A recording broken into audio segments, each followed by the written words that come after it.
you're going to get in the ring and you know you're going to get knocked down at least once, if not many times. And so, but can you bounce back? Can you really build a resiliency around that?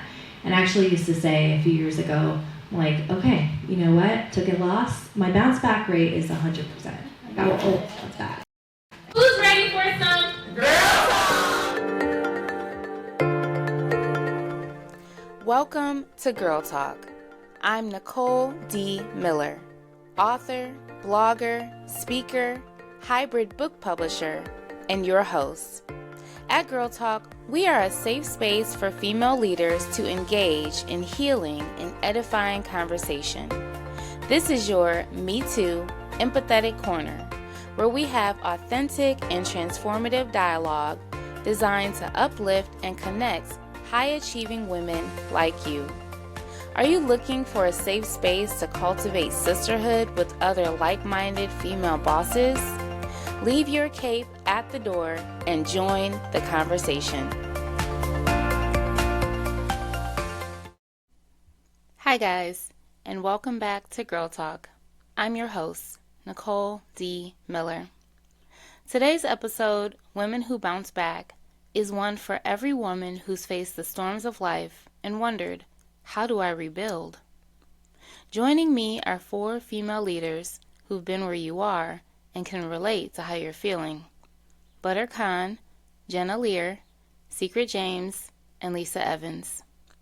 You guys may remember some of these folks in our prior Girl Talks, and I was so excited to make sure we heard from our OG members for this discussion. This was our final conversation in 2024.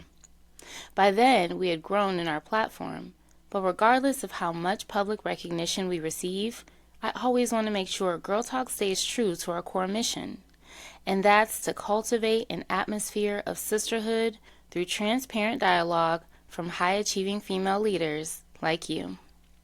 The other thing that warms my heart about this conversation is that I've been able to witness these women grow and evolve in their vulnerability.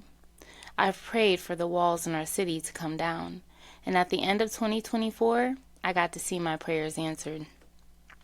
Before we get into this topic, I'll read the panelists' bios, and if you'd like to reach out, feel free to use the show notes. First, we have Jennah Lear.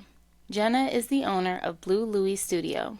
As a brand strategist, purpose-driven entrepreneurs hire her to grow a powerful brand so they can position themselves as the go-to expert and attract dreamy clients.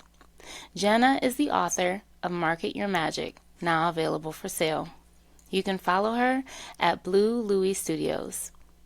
Secret James. Secret is a registered nurse with over 8 years of experience. As a nurse, she's contributed to her community by providing education and care to both the youth and the elderly through programs such as New Era, Legacy Health Services, and Teach Peace CLE. Known for her brand as Naked Secrets, she has been instrumental in promoting mental, physical, and emotional health awareness. You can follow Secret on Instagram at The Secret Carmel Nurse Bay. Lisa Evans. Lisa is 31 years old and has been a Christian lifestyle blogger for 7 years. She holds her master's in journalism and currently works in marketing at Cleveland State University, also while running her faith-based candle company Spirit and Truth Candle Co. Lisa's been married for 5 years and has a new daughter. You can follow Lisa on Instagram at IamLisaEvans_. Butter Khan. Butter is the owner of the only Black female-owned tattoo shop in Bedford Heights known as Ink Therapy. Ink Therapy is also the home for Girl Talk. Butter is an author of her debut book, Layers of Ink, Breaking Skin, a beautiful compilation of poetry which I had the pleasure of editing. Butter is a domestic abuse survivor and has much to share on the topic of grief and loss. She can be followed on Instagram at ThatGirlButta. In this conversation, Women Who Bounce Back, we unearth the hardships that have shaped us, from childhood trauma, sexual assault, domestic violence, grief, and the heartache of parental absence. These are the painful realities so many women endure in silence, but today, we're breaking that silence. As women leaders, we've not only faced these challenges head on, but have risen above them. We've bounced back, healed, and fought our way to success. But how? This episode dives into the tools, strategies, and truths that helped us build resilience, not just to survive, but to thrive. Whether you're navigating your own healing or searching for inspiration for someone else, we're here to remind you that you're never alone. Together, we'll unpack the power of perseverance and the beauty of reclaiming your life. So, grab your favorite beverage, sit back, relax, and join the conversation. Who's ready for some girl talk? Perfect. So again, this panel discussion is women who bounce back. Everyone has a powerful story here of overcoming adversity in various areas. So I'm going to ask the question. We'll go in order. If you don't feel comfortable answering, feel free to just say pass.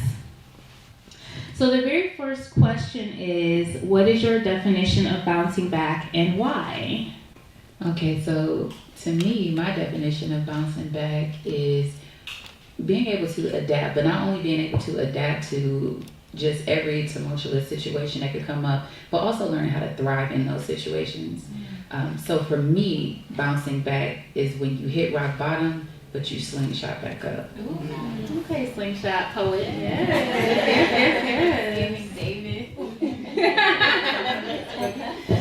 To me, similar to what Secret said, yeah, my definition is experiencing, traumatic event or situation and being able to, recognize it and move forward and heal. Not necessarily be back to who you were or whatever the circumstances were previously, but I think forging a new path and finding a new way forward. I think bouncing back is something I'm very familiar with. It's about pushing through adversity and picking yourself up after your newfound growth. So, like, everyone's going to what they consider as failing. I don't consider that failing. I consider it as a lesson. And as long as you can understand that you can pick yourself back up and continue and restart and do something better, that is bouncing back. Because I think we bounce back every day. We're never the same person. So that's what I feel like bouncing back is. I would definitely agree with a lot of what you guys said. I think it's when you're going through hardship, you're going through tough times that kind of take you out and you don't feel like you'll get through it, and somehow you do, and sometimes you transform through that experience. Yeah, I mean, I agree with all of that. I think for me, it's what's coming up is like the resiliency. And there's this piece of like, especially as a business owner or an entrepreneur, it's like, you're going to get in the ring and you're going to get knocked down at least once, if not many times. And so, but can you bounce back? Can you really build a resiliency around that? And I actually used to say a few years ago, like, okay, you know what? Took a loss. My bounce back rate is 100%. I will always bounce back. So, yeah. All right, so that was the easy question. I didn't want to just like jump in and go deep, but we do have the tissues because I don't learn. We need the tissues. Okay. Next question: what difficult experiences can you pinpoint in your journey that were life-defining and caused you to become a better version of yourself? I think I have a long answer for that one. My entire life. Seriously. I don't know where to pick one. I don't think we spoke on this before. I was in a very extremely domestic marriage. That taught me a lot about myself. It taught me about how strong I really am, and you have to be. It taught me about, understanding and having faith. It taught me how important I was because it wasn't just about me, it was about saving my children. Getting my business, it taught me a lot about just the world because I had no information. I was so ignorant to business, getting a brick and mortar, just handling everything outside of being a mom, handling the world. So everything made me grow. Like every day, everything I've been through made me grow into a better person because you have to really dive deep and be like, all right, I put myself in this, now I have to do it. So I would say between that and just raising my kids. Like, they teach me every day. So I really believe that life in itself, coming into contact with different women, different people in my life, it betters me all the time.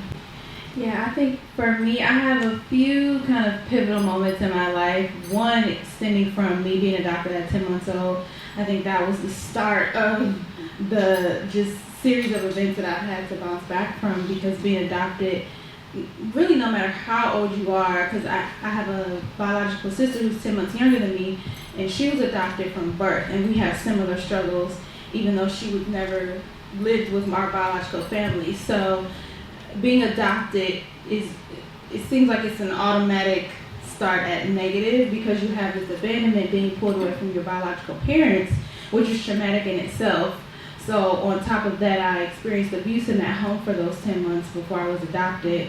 And that really started my series of having to bounce back, because I've always struggled with abandonment issues and identity and all of those things, which impacted a lot of the behaviors that I got into as a teenager and young adult, to the point where at 17, I tried to commit suicide. So, having to bounce back from that, and then going to college and not doing well in college, having to come back home and start over, those series of events kind of really shaped me into who I am, though they were very traumatic, that I've had to deal with as a young person, but they really helped me to learn how to be resilient.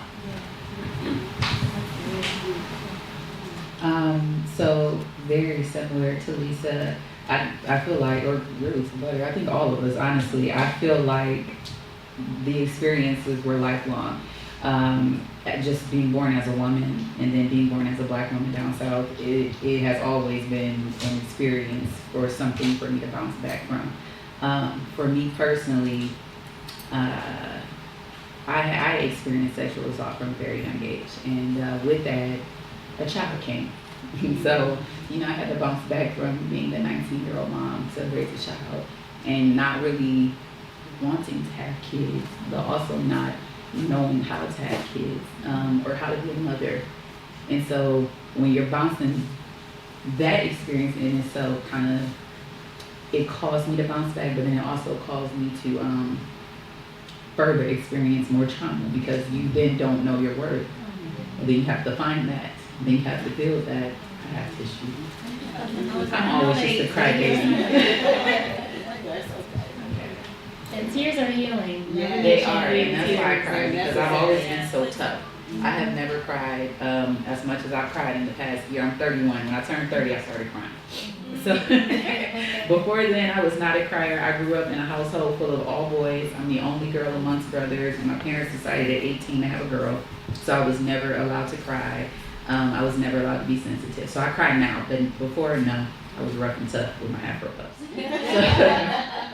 But that experience was one of the experiences that I feel like snowballed. And then my most recent experience was, when me and my fiance split, and that was like supposed to be my forever. And you think that you went through all of this, and this is what it was for, but then that becomes just another added trauma. So that was the experience actually that started my bounce back, because once I hit rock bottom, it was, where else could I go?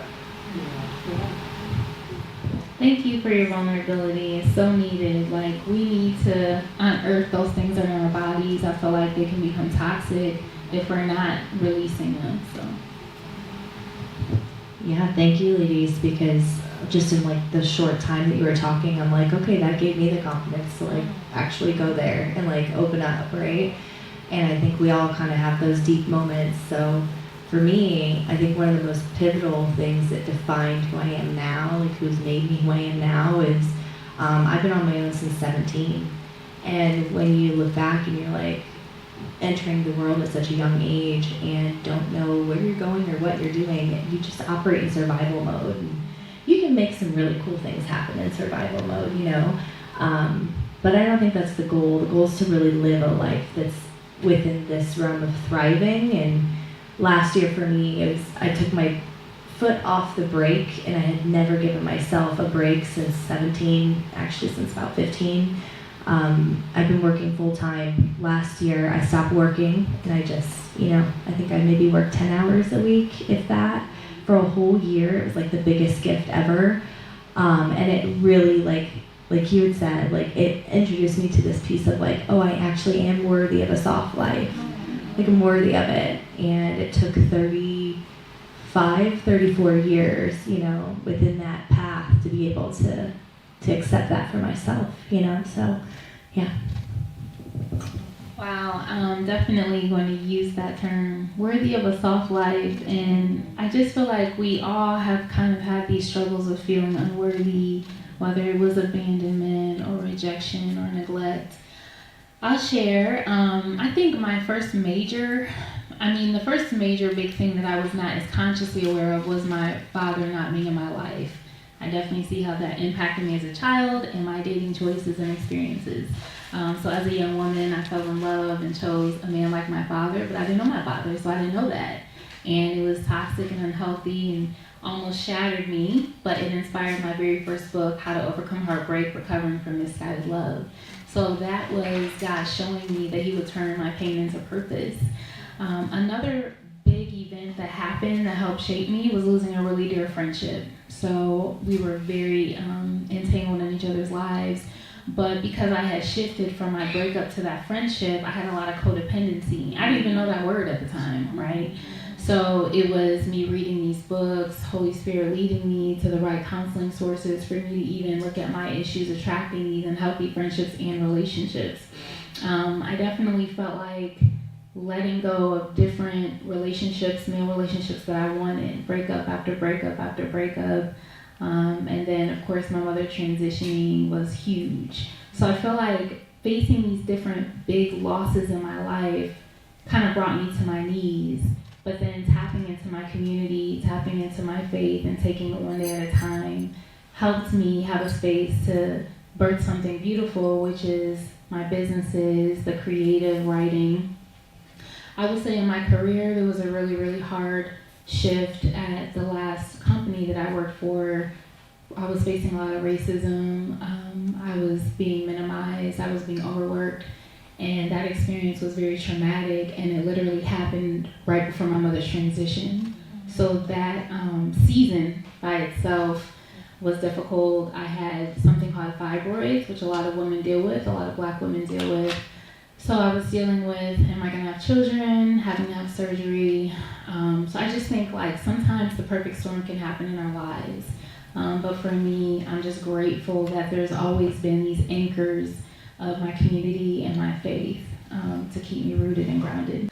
So the next question, what are characteristics and tools you've used that are reoccurring in each trial you've had that aided you to bounce back?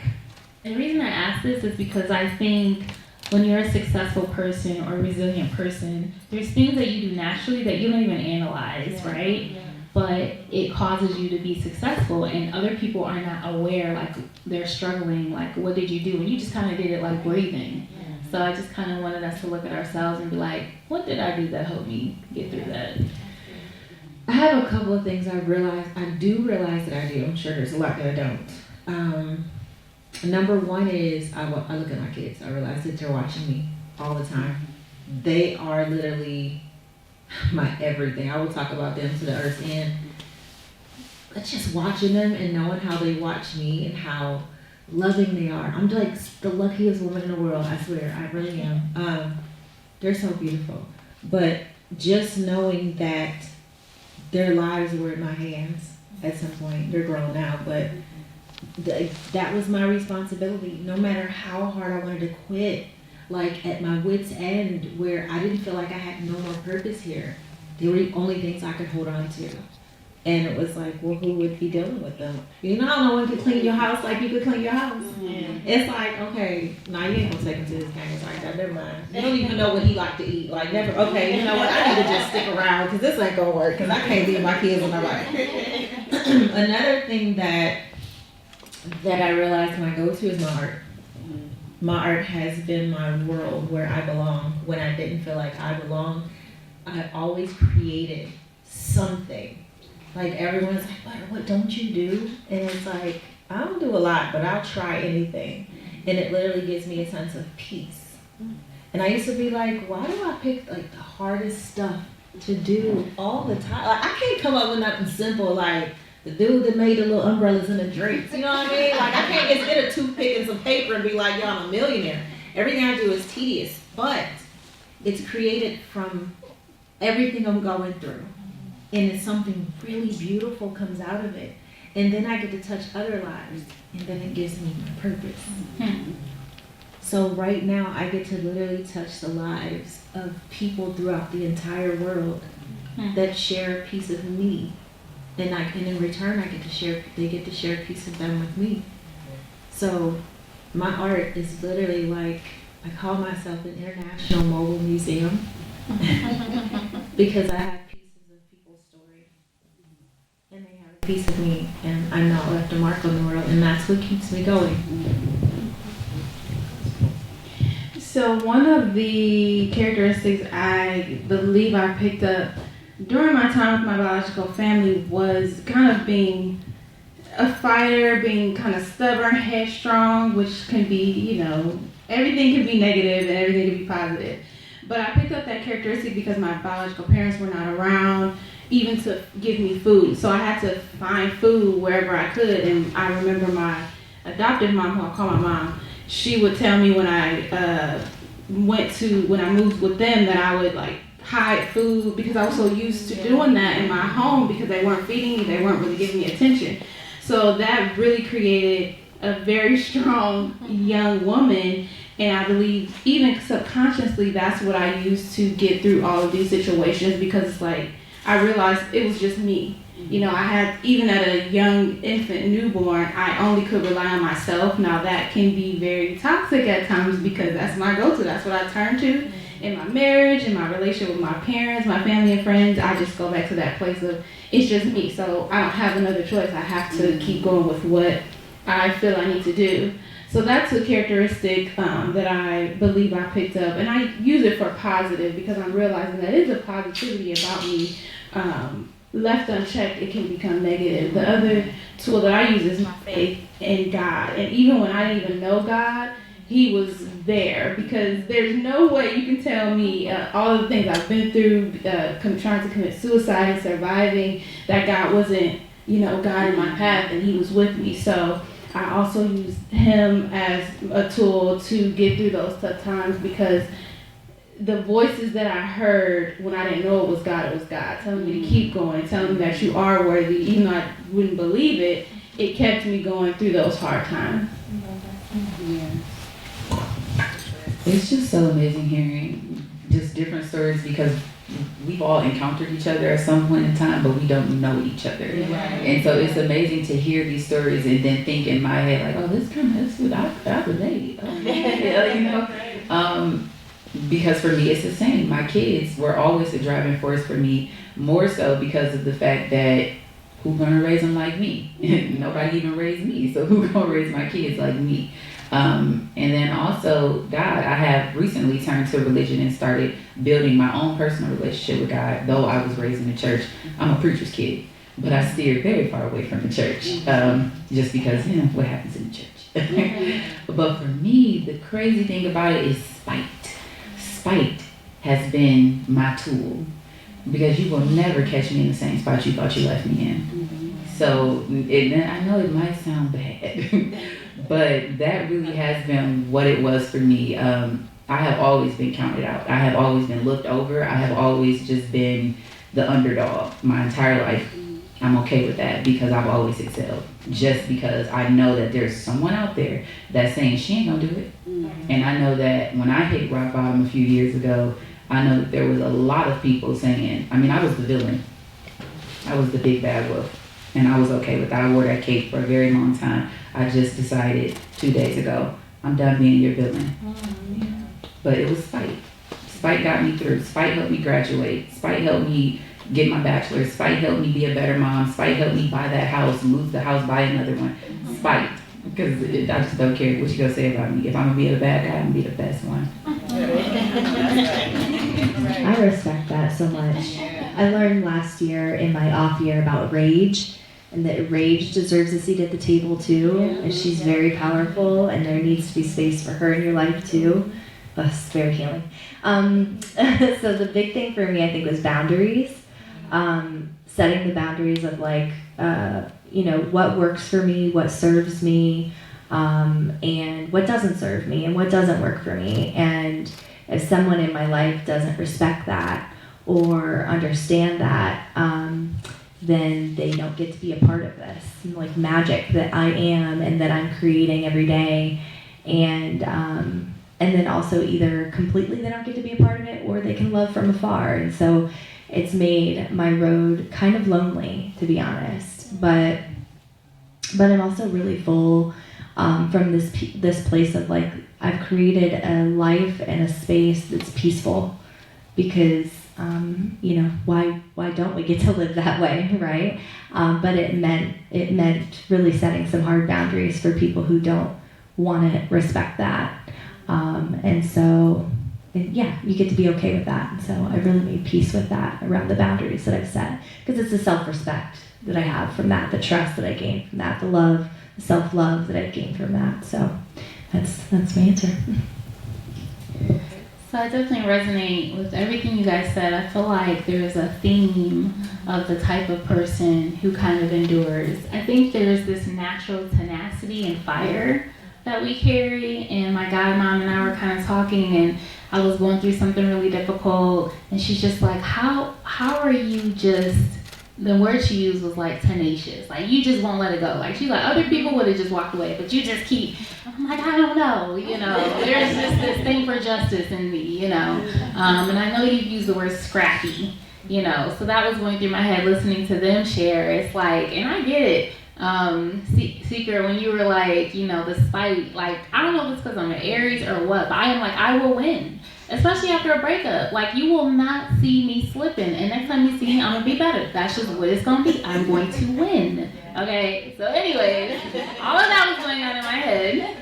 But, the professional answer is that mental health is a big deal. And I know we kind of chatted like about those things in our lives. I really had to learn how to build up my resistance in my mind. Being a very emotional person, I think a lot of creatives are more emotional because we're very intuitive and in touch with that part of who we are. But your emotions can have you every which way, especially when you're going through something. So I've been through very, very dark seasons of almost losing my mind and really having to fight and develop that grit of capturing my thoughts, asking where did this thought come from, doing the hard work with my mental health has really helped me in enduring. And that kind of like leads me into the next question. What were some of the low parts before you transitioned into bouncing back? Was there depression, suicidal thoughts, low self-esteem, self-harmed? And what helped to break you out of that state? So kind of lead us through the transition of I'm down and out, but you ain't just pop up. Like, what happened? So I'm gonna start that because I know Lisa just spoke about how she attempted suicide at 17. From the age of 12 until 26, I had tried to commit suicide multiple times, and very depressed. I had to be committed several times because it was just that bad.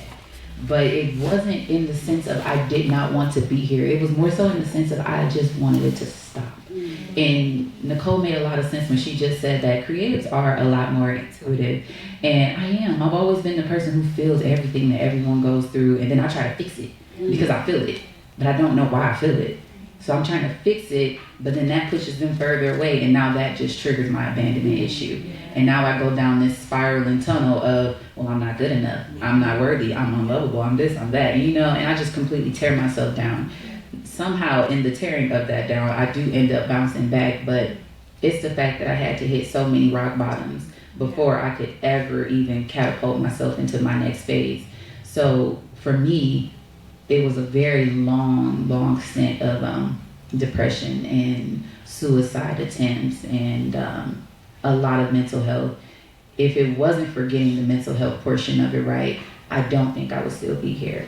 So definitely take care of your mental health, because as a creative, as a strong person, and as a person who has had to bounce back, and that goes for everybody, you will experience those points of feeling like, what are you here for? But it's in those moments that you have to take a look back at everything that you did achieve, because if you remember that one time where it felt like it was all over, but now you look back at that time and you can't even remember how it felt. You remember the time, but you don't remember how it felt. That's the moment that you need to think about every single time. And that's kind of what helped me get through a lot of my moments too.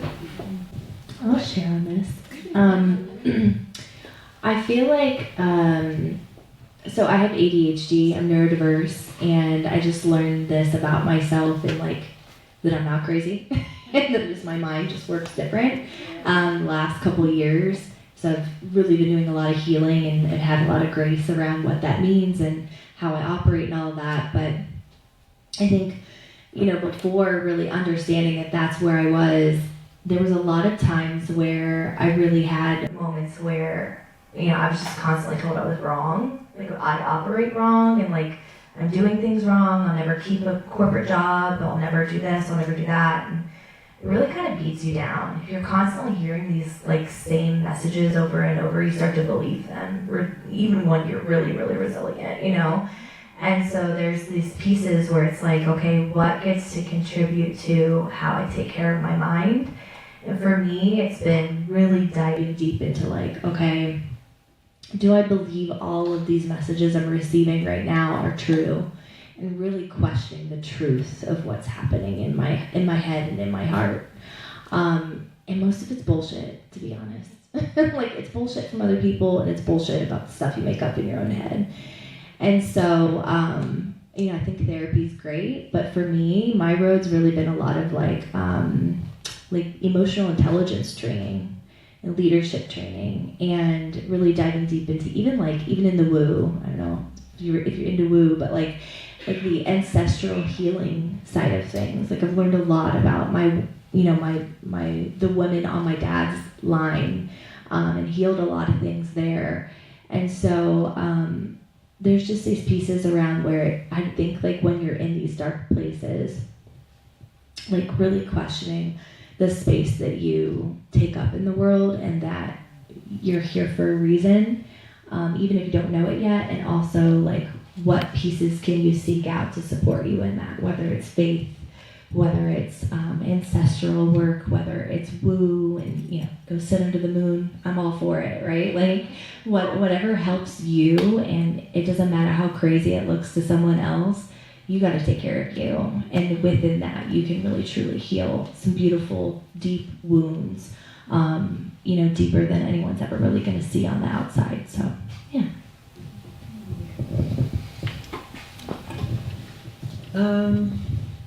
What got me out? I get irritated.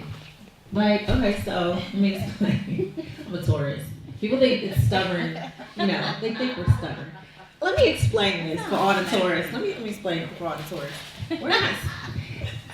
I think y'all take stubbornness wrong. I think that like we can be so indecisive and such creatives that once we make up our mind, it's like, no, you don't understand. I've processed this. I've worked through it. I've went through every detail of how it's going to be. It's burning inside of me. I have to do it now.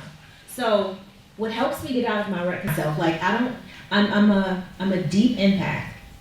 So I also had to teach myself how not to take in all the energies, because I'm trying to figure out, is this really my stuff or is it someone else's? Because I'm trying to help everyone. I can feel when something's wrong. I can say, I'm not like psychic or nothing. I could be like, it's gonna be all right. Like, I know you're hurting and you're hiding it. You're masking that right now. You know what I mean? It's gonna be okay. Like, you're trying to be extra strong, but it's okay to not be okay right now. And I could feel that, so I have to remember not to mix that with what's inside of me. But in the midst of all of this, I'm still trying to deal with all that I got going inside of me. And then it's like, I just sat around for like 5 days. This is stupid. Like, you gotta take a shower, you gotta clean your house, like, you ain't making no money, like, the kids asking for stuff, you getting irritated because they keep asking for stuff and telling them it's gonna work it out. Okay, you know what, just get up, we just gotta fix this. And it's always that. So that's what gets me moving. So that's how I create, because I'll get these ideas and then I get irritated with myself for sitting around, because I gotta figure out how to execute this idea I have. It's literally a disorder. Like, my mind is always running with heavy traffic. And so I have to create something, because whatever I was processing in my head that I could foresee, this hoodie, I swear to God, once I seen a picture of a hoodie and I was like, yo, I need to make it. I sat in bed like this till like 4 in the morning for like a couple days. I wasn't getting no sleep because I was like, yo, how we gonna do this? Okay, I don't even know how to read patterns. I gotta make this up. All right, you know what? Just go do it. And so now I'm up moving. Now my mind is busy. Now I'm not thinking about all the heavy stuff that I have in life to deal with. I can't sit around and craft because my heart is solely deep into something that I had to create, and that keeps me going. And in return, I'm getting blessed to be able to take care of my children through my skill set that helps save my mental capacity to be able to keep going. And that's literally what drives me, like, till this day. It gets exhausting, for real, but I have to do that. I recently talked to Nikki about some downtime I had. She came in and I was just like, yo, I don't never really like to just be negative, because I'm the one that takes in everybody's stuff and talk to them about everything they're going through. And I just started crying like, oh, what's wrong? I'm so sorry. She was like, no, it's okay. I'm like, because I'm peaceful right now. I'm good. But being strong and being okay all the time, you're not cleansing yourself. And I got heavy as hell. I was there like in my car, like, I'm so confused. It's to the point where I don't even have an answer for anything. Like, what's wrong? I don't know. I don't have an answer. But then I have to create something. And then I have to remember all the things that happened to me before. How did things work out? Like, there's been so many instances where God was just like, you know what? All right, take your arm off for a second. I'm going to hand you this. Go ahead. You got it. You know what I mean? And it's like, I still don't know how I have this building. I don't know. Till this day, I cannot answer you how I have this building, but God. And when I'm having the worst time, I have to remember, He gave you this, so now you got purpose. There's a reason why you are here. Y'all here. I'm here for a reason. And that's what picks me up. Now that you guys have gotten a taste of this conversation, you can see we have some tough stuff that these women have bounced back from. Some of the things they shared that stuck out to me was the way they described bouncing back. Some said it's forging a new path, picking yourself back up and growing and learning from life lessons. Secret shared it's slingshotting back up, and Butter added that we bounce back every day. Ain't that the truth? I also appreciated Jennah's insight. You're going to get in the ring and you know you'll get knocked down at least once. That makes me think about one of my favorite movies, Cinderella Man. That movie is the depiction of an old school boxer, James Braddock. Mr. Braddock was a famous award-winning fighter who fell from grace. But suddenly, during the Great Depression, he rises back to the top and defeats his foe time and time again. When he faces his worthy opponent who's killed 2 men in the ring, Mr. Braddock doesn't flinch. For him, these statistics paled in comparison to the lofty enemy of poverty that caused his family to suffer in ways boxing never could. I think that's a great viewpoint when we're faced with a new trial. We can look back on our past victories and say, you know what? I went through something even worse than this. I can get through this. I think that's a similar mindset to what Jennah was alluding to when she said, my bounce back rate is 100%. Even when we fall, as long as we get back up, we've bounced back. That was a revelation I needed to have personally a few years ago. I felt so bad about falling and viewed it as a failure, but God used the movie Cinderella Man to minister to me. Mr. Braddock faces his most worthy opponent, and though he does fall, it's because he took his enemy's hardest hit. That was God's word to me. He said, Nicole, you took your enemy's hardest hit, and you still got back up. A righteous man falls 7 times and gets back up. Proverbs 24:16.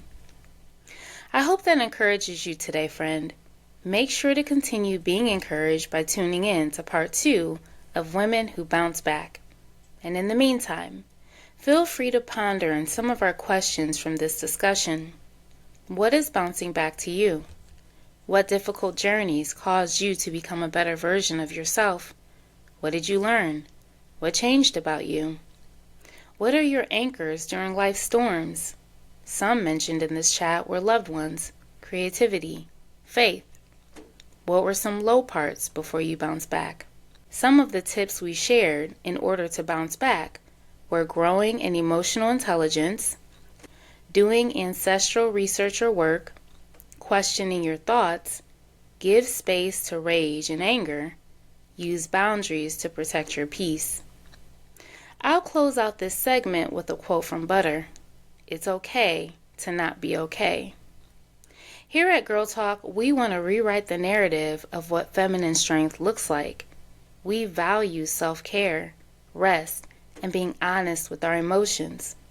In order to be healthy and heal, we need to. All right, ladies, that's all for now. I'll catch you at the next segment. And remember, I attract amazing women doing amazing things. So guess what, sis? That means you're amazing. Don't forget to subscribe, rate, and review this podcast. To continue the conversation, join our Girl Talk community by following @GirlTalkCLE on Instagram and Facebook.com/HTOHB, where you can join the Girl Talk Facebook group. You can follow me personally on Instagram @HTOHB, on Facebook.com/HTOHB, and at YouTube.com/@HTOHB. Feel free to reach out via email info@indiemillerpublishing.com. If you're a writer who wants to take the next steps into becoming a published author, you can book a one-on-one consultation at indiemiller.pub.